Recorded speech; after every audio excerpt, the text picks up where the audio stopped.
আল্লাহ শরীফ উসমান হাদিকে তুমি শহীদ হিসেবে কবুল করো। ইয়া আল্লাহ তার কবরটাকে তোমার জান্নাতের নূর দিয়ে প্লাবিত করে দাও।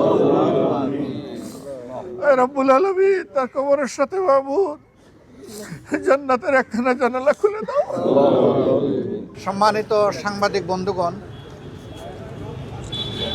আজকে সারা জাতির সাথে আমরাও দুঃখ ভারাক্রান্ত। আমরা সবাই জানি 24-এর গণবিপ্লবে যারা সম্মুখ সারিতে থেকেই নেতৃত্ব দিয়েছেন তাদের একজন আপনজন ছিলেন শহীদ শরীফ ওসমান সাদ। হাদি আজকে দুনিয়া থেকে চলে গেছেন, তার যাওয়াটা এইভাবে কেউ ধারণা করেনি।